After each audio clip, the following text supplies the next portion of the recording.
Hello, everyone, and welcome back to The Old Hunt, where we are still celebrating 10 years of Bloodborne. We are playing through version 1.00 of the Japanese release, and last time we defeated Mikolash, the host of the Nightmare. Also, presumably the leader of the Mensis school faction, right? So, that's some progress. Not necessarily physically in the world of the game, but definitely in terms of, major accomplishments. That is one of them. But before we pick up where we left off, going up Marigo's loft there, I wanted to take a moment to reflect, as I've been doing here, on some of the comments that I've received in the last episode that I posted.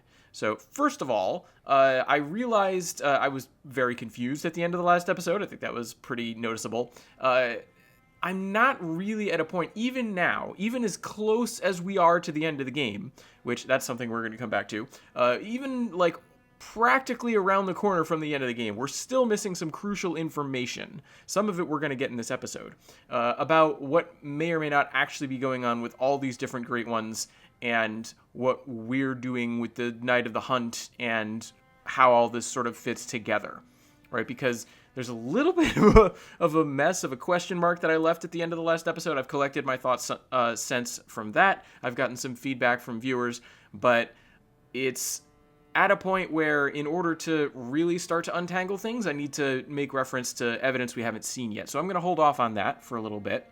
So I wanted to just address that as a general statement now. And then when it comes to actual viewer comments that I'm going to address. So first of all, Big Gubosu has left quite a comment under the previous episode. Lots of thoughts on various sorts of things, various aspects of the game, lots of speculation, lots of interesting information. And as always, when I do this sort of opening comment read thing, this isn't meant to stand in as a substitute for you reading the comments yourself, right? I sort of encourage you to go and read everything in its full original context and glory. Hopefully you'll gain something out of that, but I do like to, start with this, sort of bring people into the playthrough. I like the idea of having this be somewhat of a communal celebration. It's a small community, but, I like to think that it's a nice one. It's a good thing to be taking part in. If you're just following along with the playthrough in any way, I consider that taking part, and so hopefully you're having a good time here. Anyway, to get on to the actual points, I've started to say, Big Gubosu made so many points that they're really sort of, I've sort of done my best to address them point by point in my own, comment response. But in terms of the video, we'd be here for an entire episode of The Old Hunt, or something like that. So, not going to go into full detail there.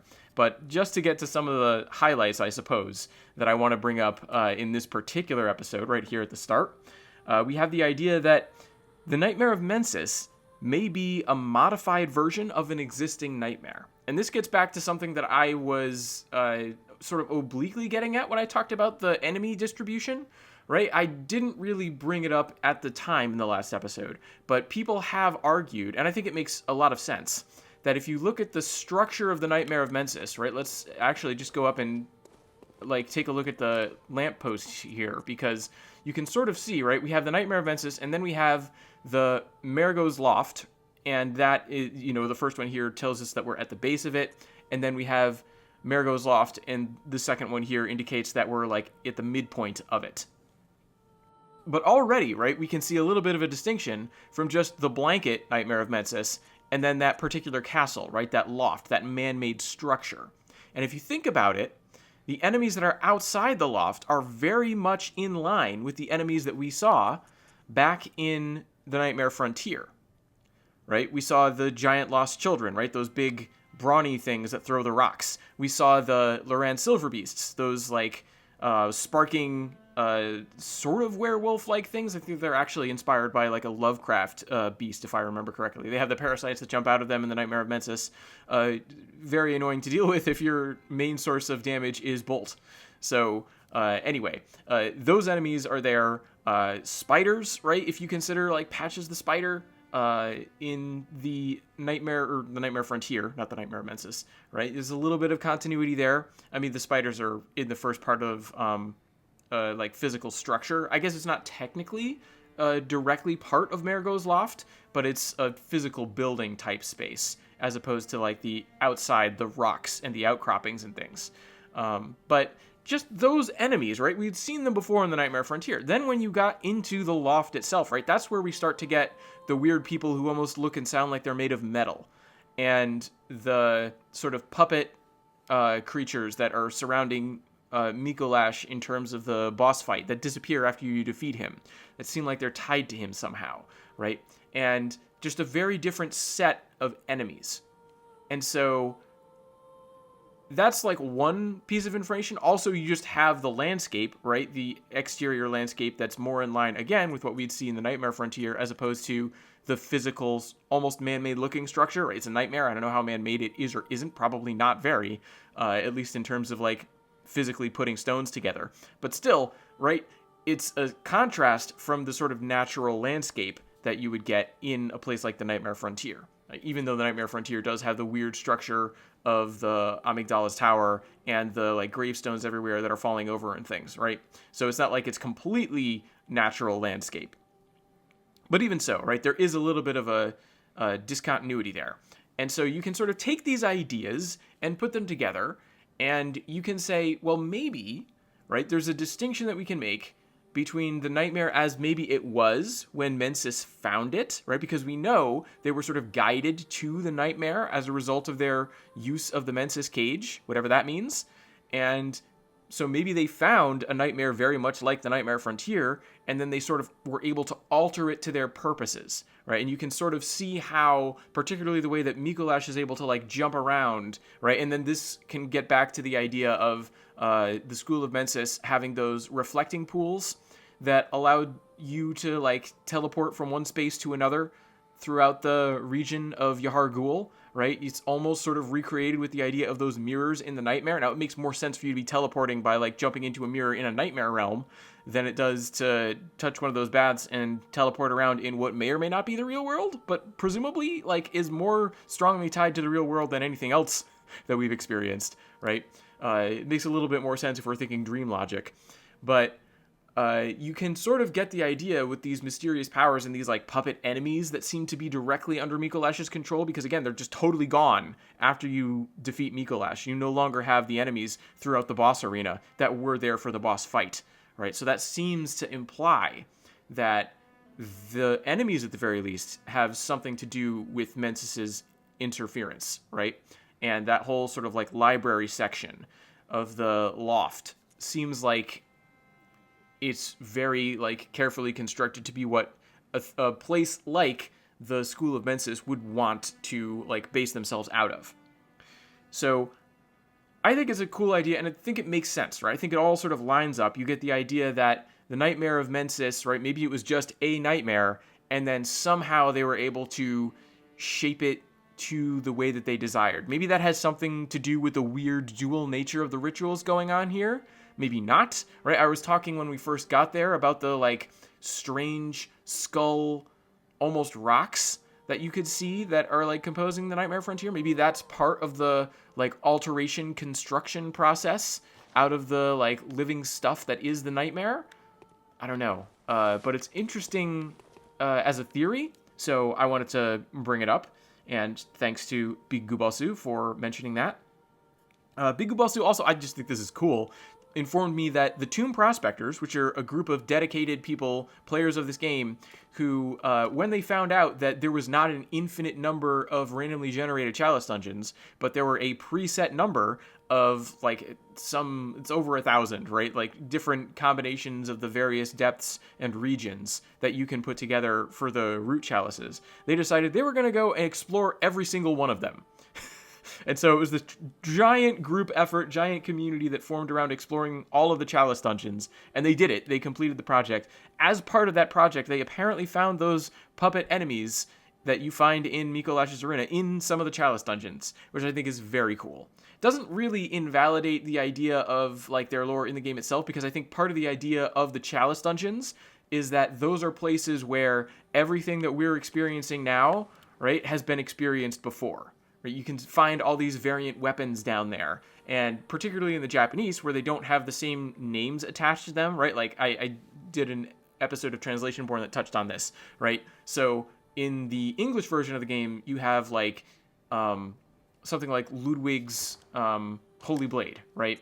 And in the Japanese version of the game, if you find the, like, lost version of the Holy Blade here, it's not Ludwig's Lost Holy Blade, or whatever the official translation is. It's just sorry, I put the name back in. It's just Holy Blade, right? Lost Holy Blade, Uncanny Holy Blade, if you look at the literal Japanese.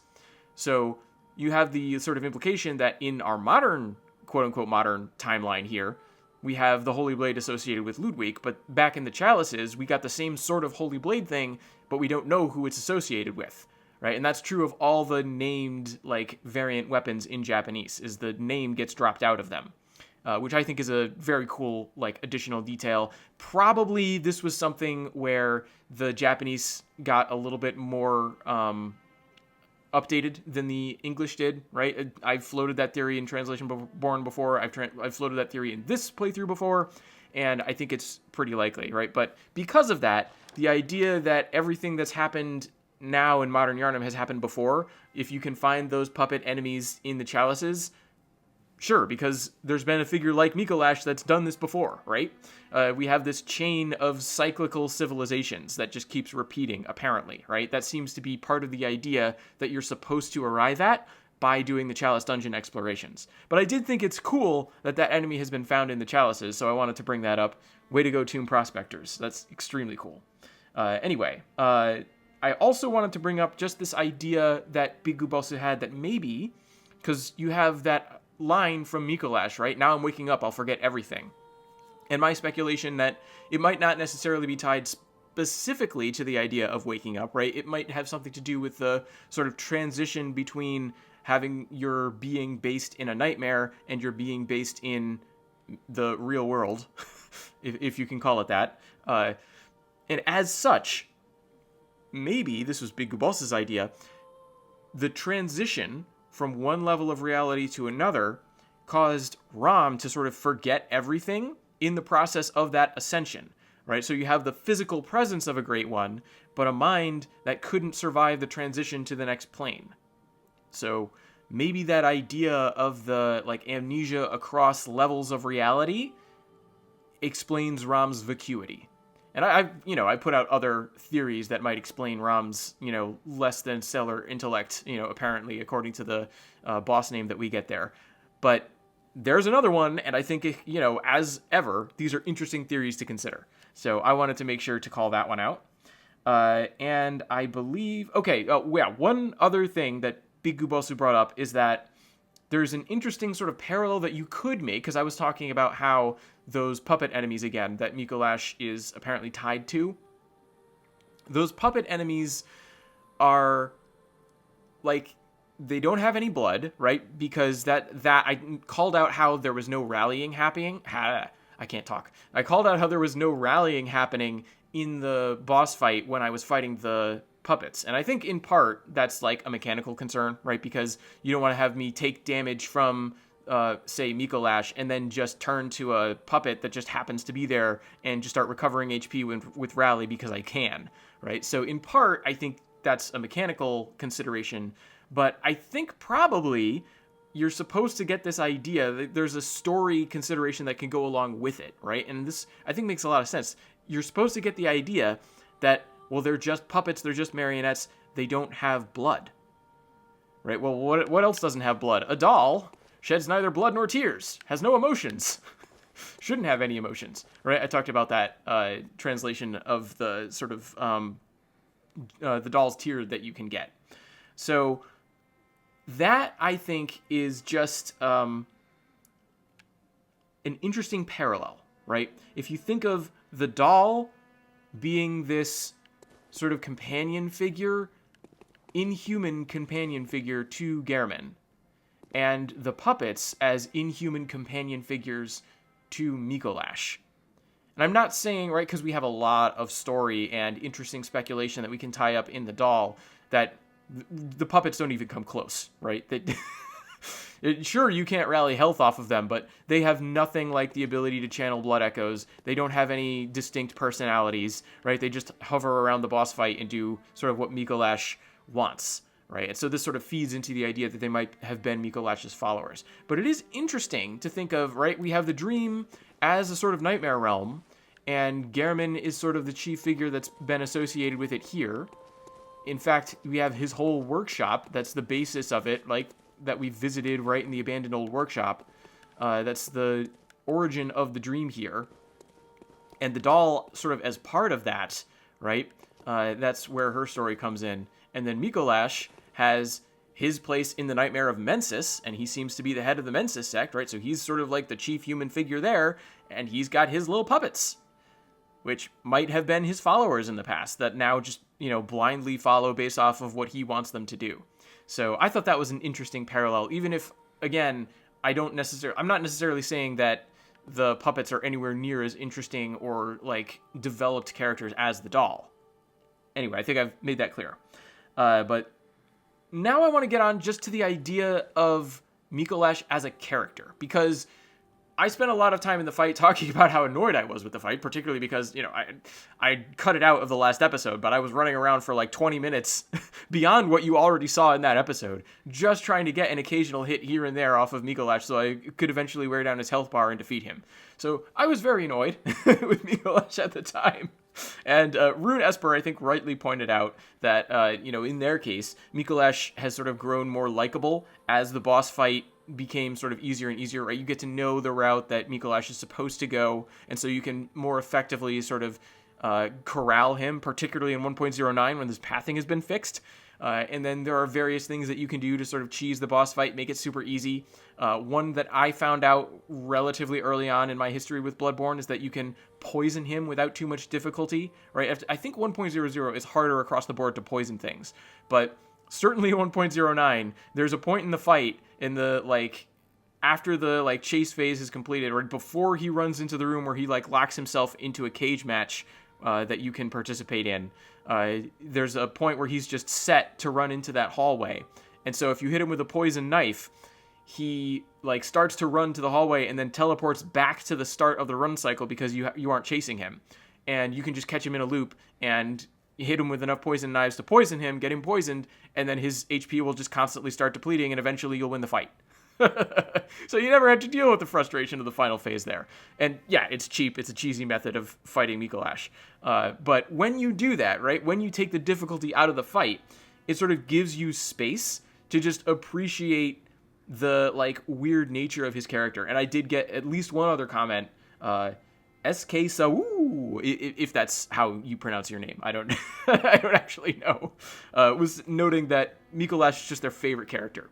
And I can totally see it, right? Because, first of all, just look at me in the Mensis cage, right? I don't think this is a particularly good look for this character. Mikolash, he totally makes it work. He pulls it off.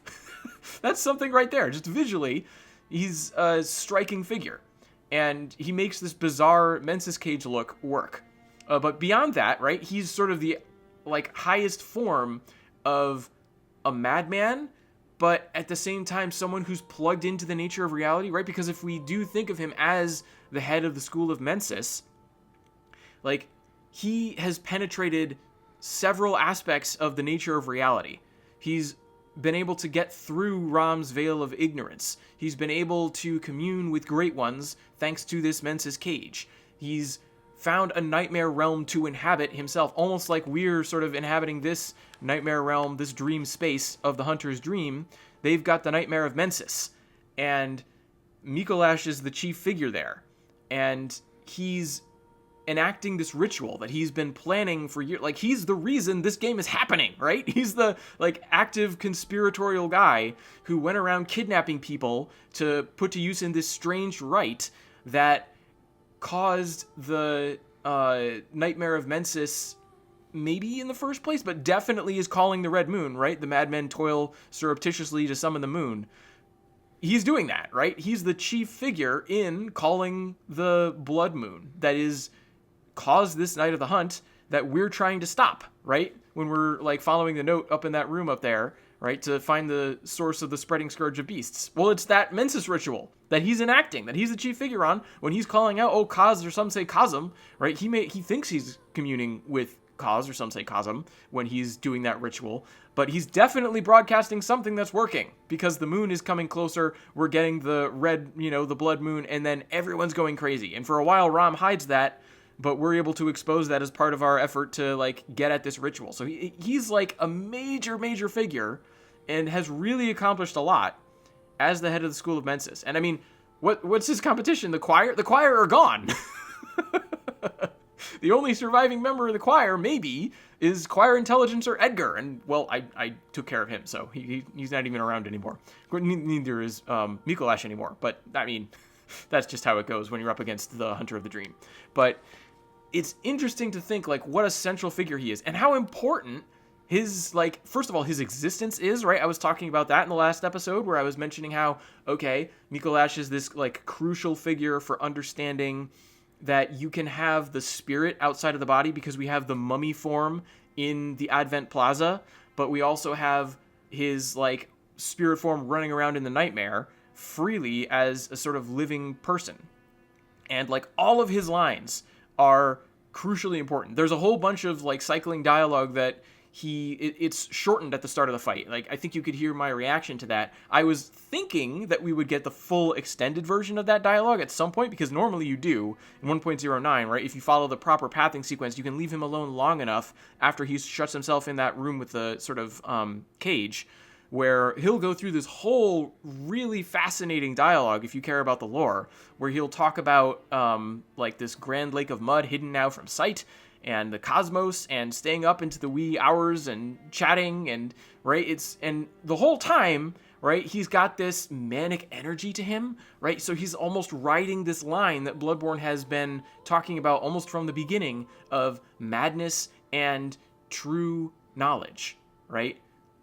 Madness is what doesn't lead to anything, whereas true understanding, right, it looks like madness, but it produces results. Well, Mikolash has produced a lot of results, right? So he's this major figure, very, I think, compelling. He does come across a little bit like a goofball, but I think sort of the manic energy of that character and the, like, force of his presence and the way that he's able to, like, get this look going with the Mensis cage and everything, I think he's a great character. I think he's a lot of fun. Particularly when you don't have to worry about getting super frustrated fighting him all the time in an annoying boss fight. So I wanted to acknowledge all those things, and then I also wanted to transition, finally, this is like the last set of points I really want to make, which is I wanted to talk about how, think about all the things I just said about Mikolash. If you think about it logically, it should make a ton of sense that this game is about to end.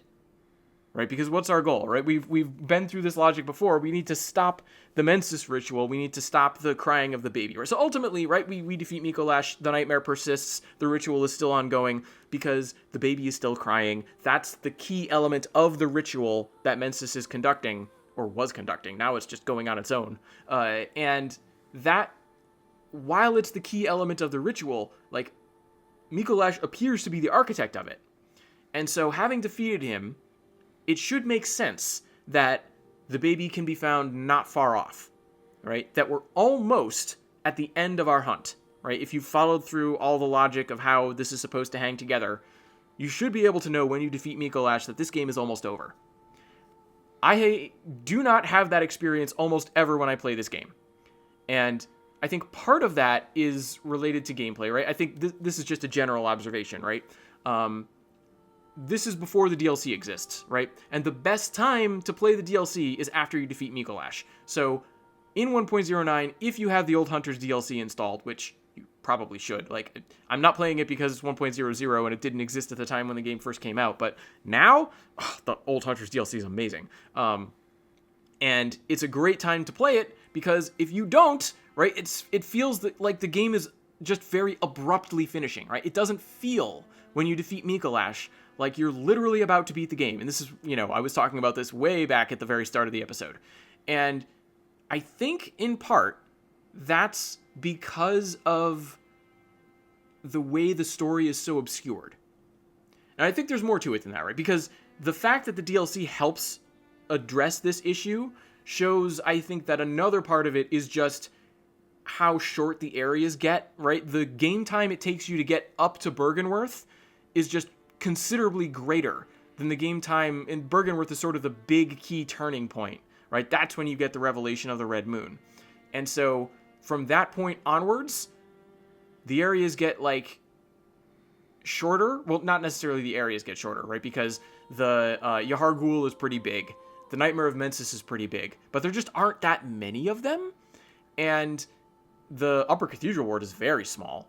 And so as much as there's cool stuff left in the game after Bergenworth, and Bergenworth itself is pretty small, and so it just sort of feels like the first portion of this game, up to the Bergenworth point, I feel like it just extends longer in terms of gameplay than it does afterwards. So you're sort of expecting a greater, like more symmetry in the length of gameplay before you get to the end of the game, and you don't get that in the base game. You do move towards it if you're doing stuff like the Chalice Dungeons and or the DLC.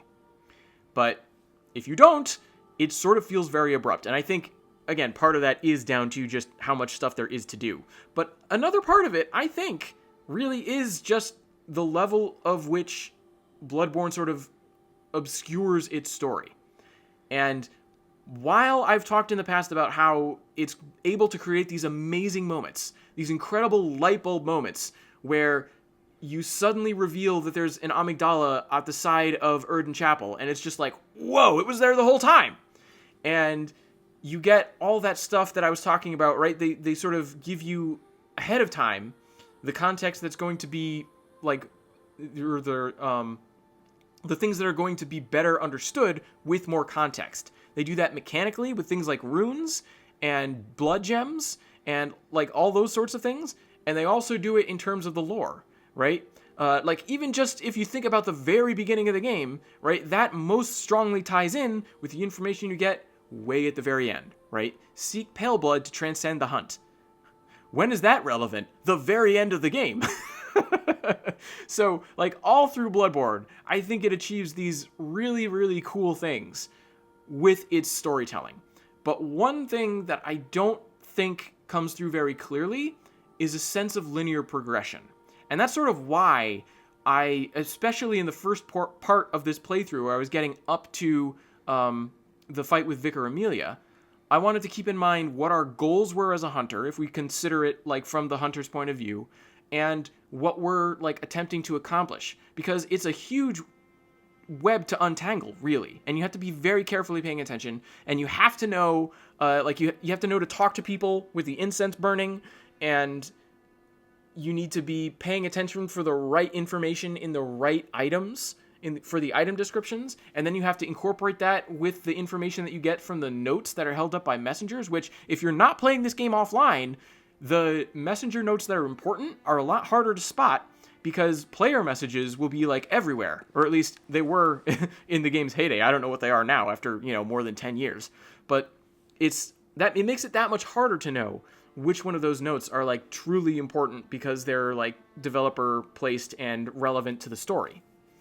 So all of this factors into making it difficult to really grasp the significance of confronting Mikolash, especially because it's not even necessarily clear, right? I'm saying I think it's pretty safe to call Mikolash the head of the Mensis sect, but it's not really spelled out either. So I think it's very, very easy to fight Mikolash and just be like, okay, that was a weird boss fight. That was a weirdo.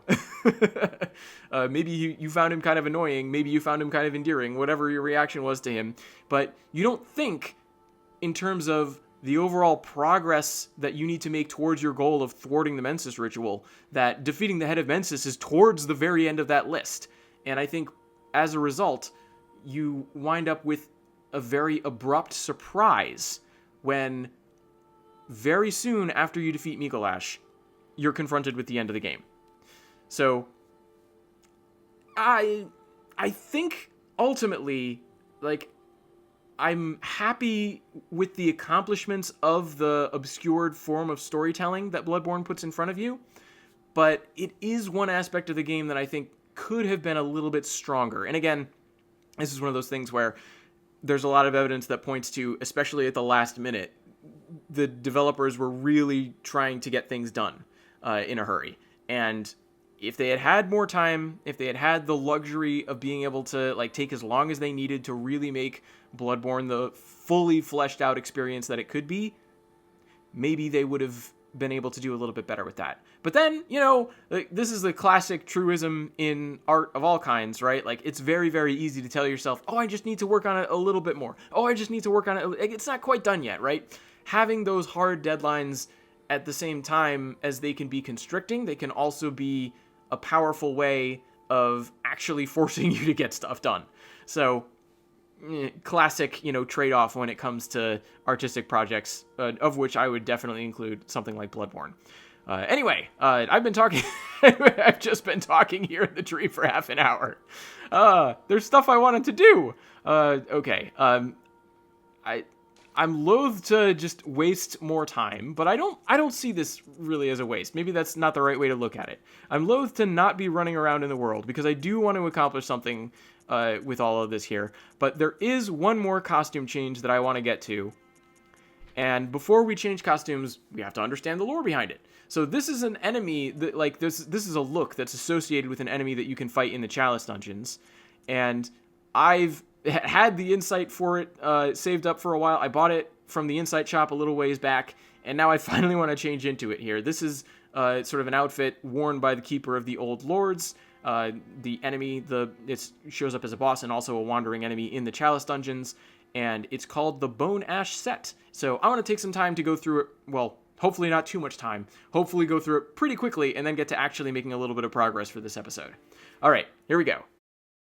All right, this is the Bone Ash mask, and I went through this earlier, but you'll note that there is a slight difference here, right?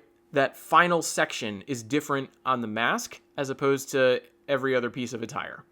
So we're going to start out with the parts that are the same, and then we're going to cover the differences as we go down through the set.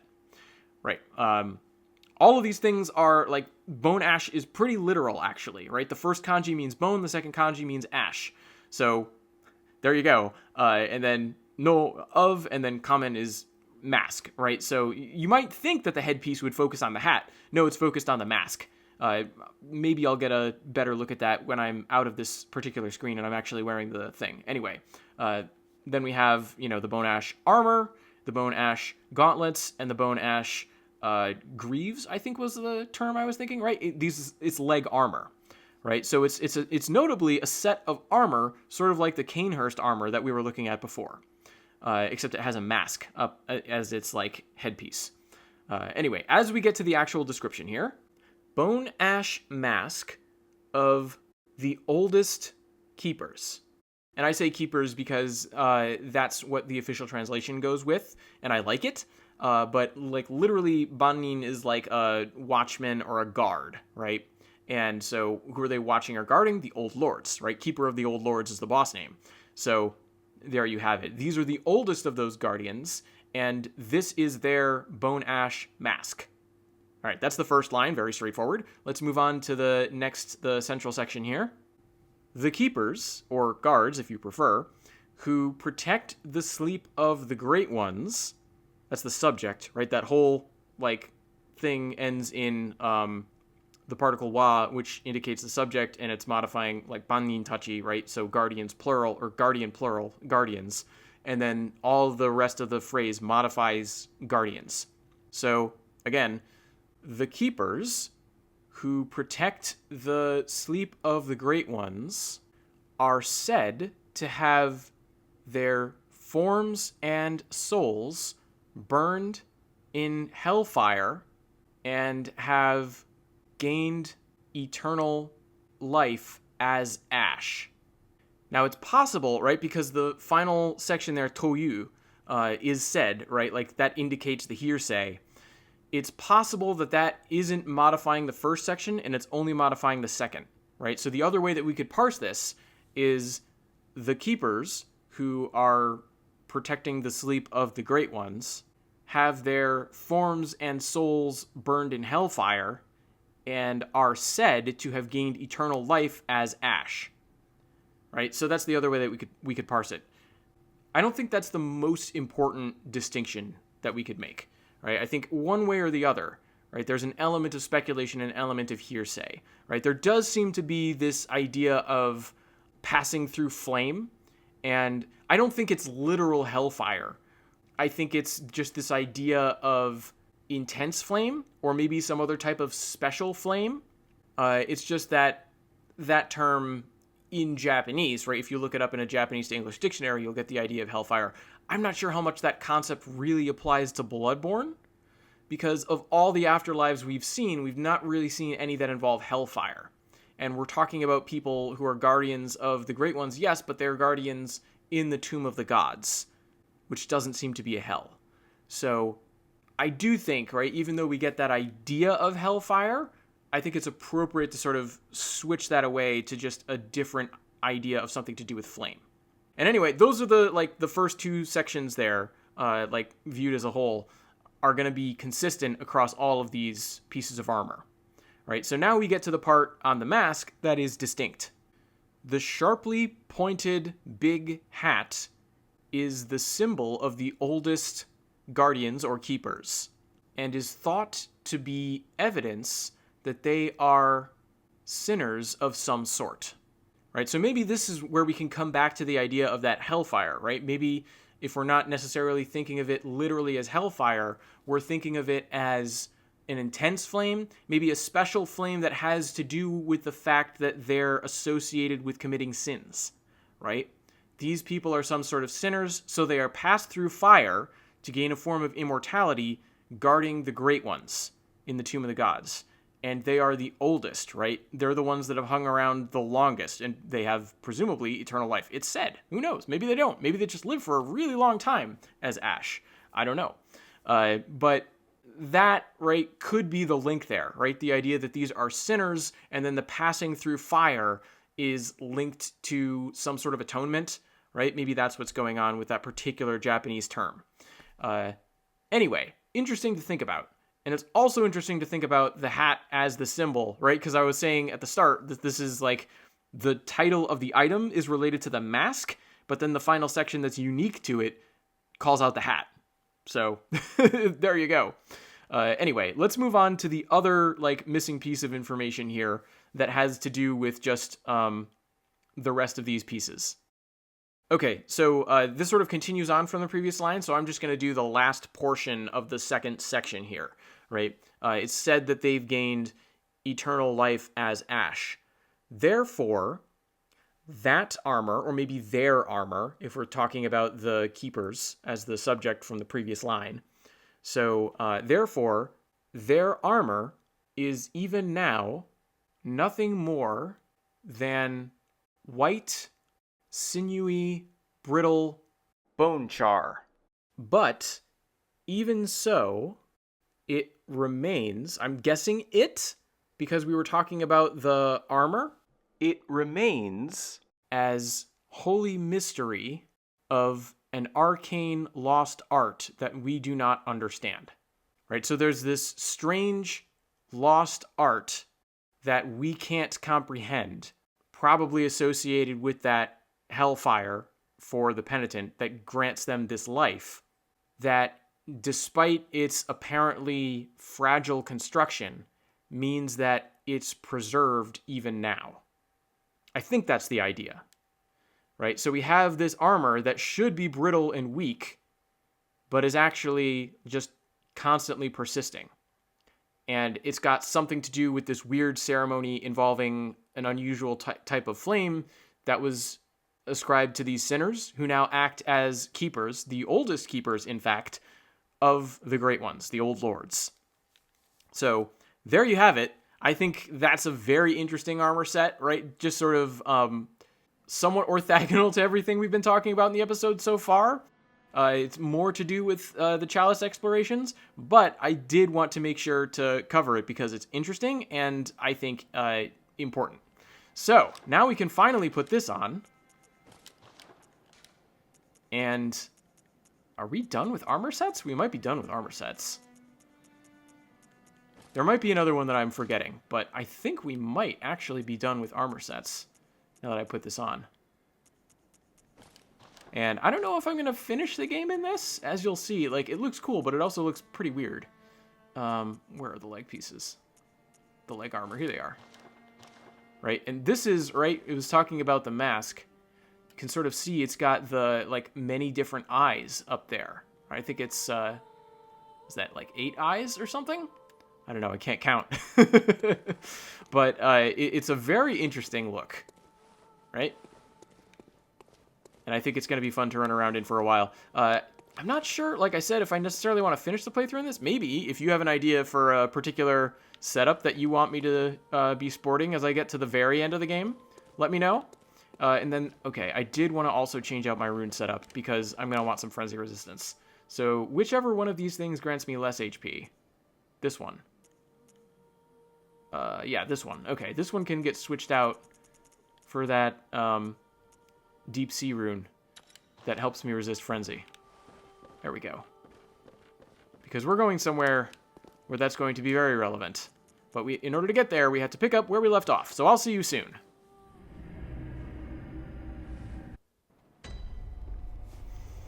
Okay. Here we are once again in the Nightmare of Mensis. And just want to make sure. I always feel like there's something in that little corner, and there never is. There are enemies over here. And an item. Oh, it's our famous, our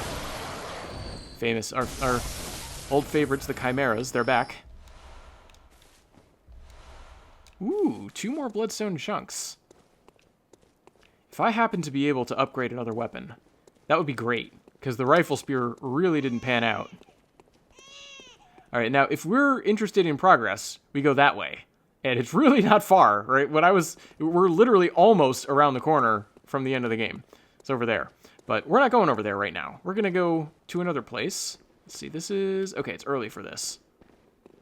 This is the one that I want. Alright, might die now. Oh, I should have leveled up. Oh well, we're going to live dangerously. Nope, we died.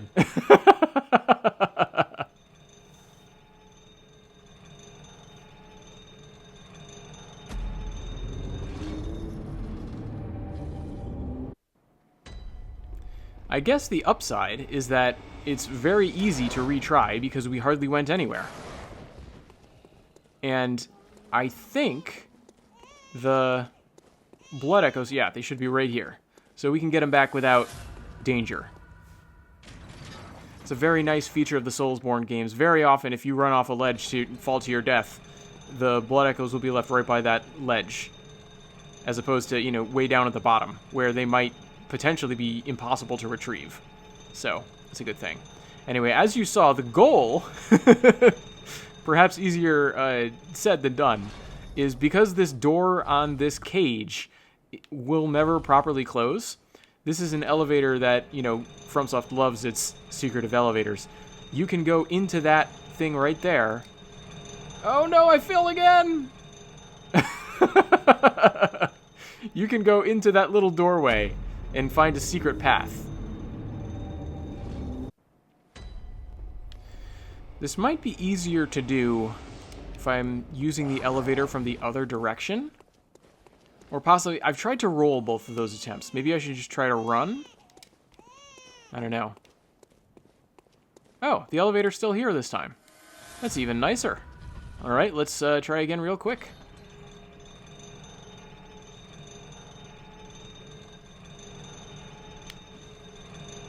No, not again! Okay, I'm gonna cut ahead until I'm successful.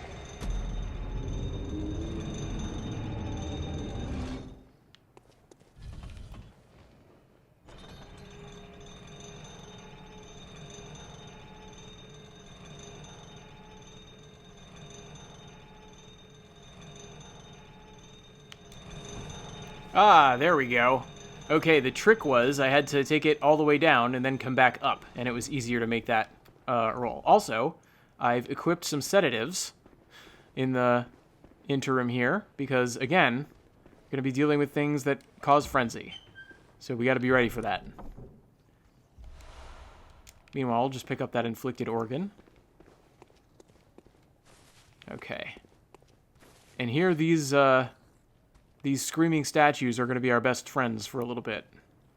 I don't know if you caught a glimpse of it, but there's a winter lantern right around the corner here.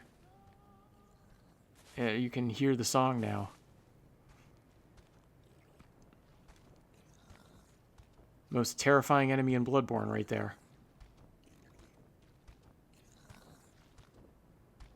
And the crazy thing is, like, I'm going to wait and try and sneak up on it from behind. I'm not sure if the path will let me. But if the path does, I'm going to try and sneak up on it from behind. And it's not really going to matter. Because yeah, okay. The frenzy's going to accumulate one way or the other. Okay, threw it off. Just going to take some sedative. No! Ah! I should be trying to get the parry. I just don't like to parry. Boy, it's nice when you have a robust... Look at that. It's so nice when you have a robust frenzy meter. If I didn't have this rune on, I would have died by now.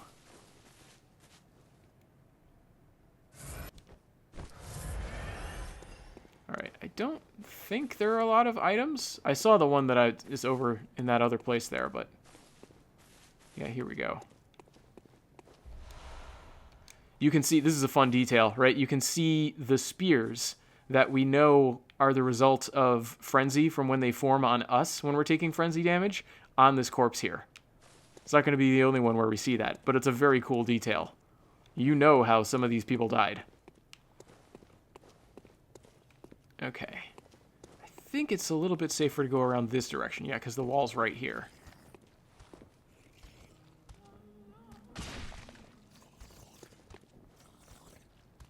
It's just got its frenzy ability on right now. Turn around, please. Alright, it's just gonna come this way. Alright, fine. Fine, have it your way. Ooh, got the... Yes! Got the visceral. Not enough to kill it. No, why did I miss? Sedative! Woo! That was close. Amazing. Nope, nope, nope, nope, nope, nope. Stop that, please.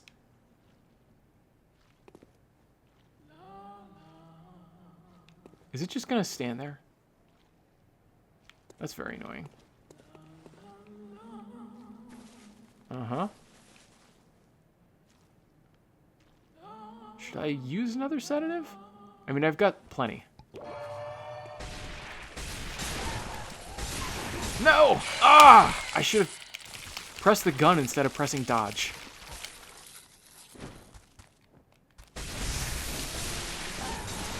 Alright, get me out of here. Sedative. Yes! Alright, and one more sedative even though it's dead. There we go. Oh, that is purely thanks to that rune. This would have gone very different. And all those sedatives. This would have gone very differently if I had not been so prepared. Okay. All right. Oh, man. This bridge here is one of the most difficult things to deal with in Bloodborne. And thanks to a little bit of foreknowledge there, a little bit of preparation, I think we managed to do okay. Oh, we're not quite out of the woods yet, are we? Oh, maybe I shouldn't have wasted that sedative. That's okay. Uh-oh. I meant that to be a continual attack. Did I just... Oh, I just totally wasted a sedative. You'll note, of course, that these spiders have human faces. They're not talking to us, they're simply attacking. So the less intelligent form of patches...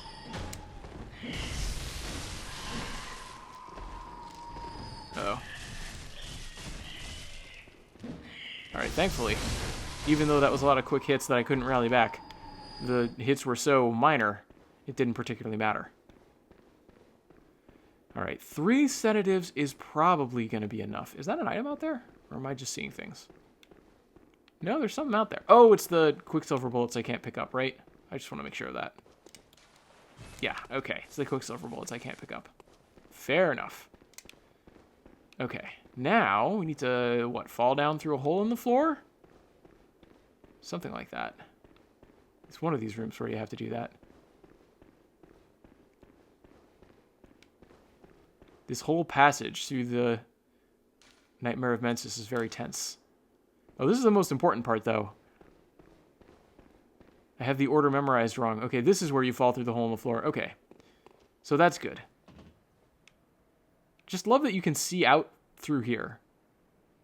How you can look around at, like, at that swinging cage and the depths of the clouds that form the nightmare down there. And that bridge over there, we're going to be going there. You can see all those items scattered across. And if you look right straight on, that looks like a giant eye, globule thing that's floating in a tower. Sort of reminds you a little bit, right, of the singing dolls, right? The winter lanterns with their frenzy.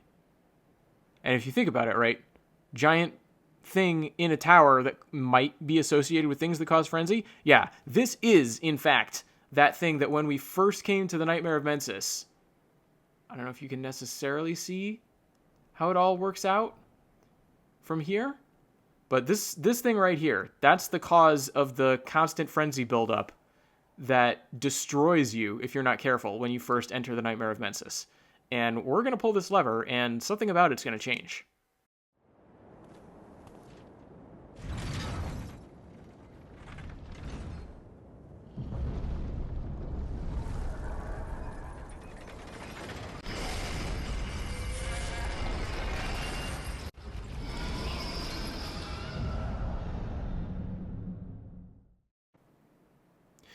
It has descended into darkness.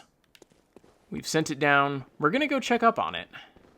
But it might not be this episode. It might take us a little while to get there, and it's kind of an important thing, so might want to save that for its own episode when we actually arrive. Now, somewhere... Okay, this is how it's laid out.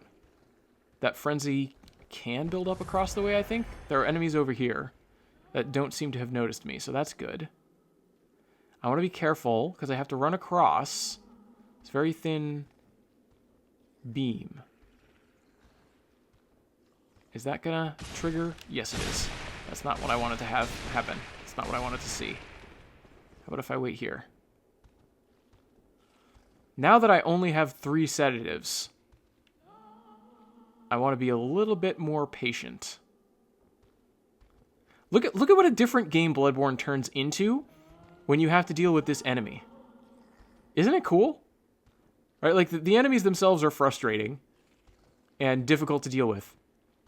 But the situation, like the way that it changes the way that you approach everything about the game, right? I'm avoiding those spiders. I'm timing this crossing over to deal with that enemy. It's all a side effect of the way that just this enemy works. No! Oh! You could hear the sound.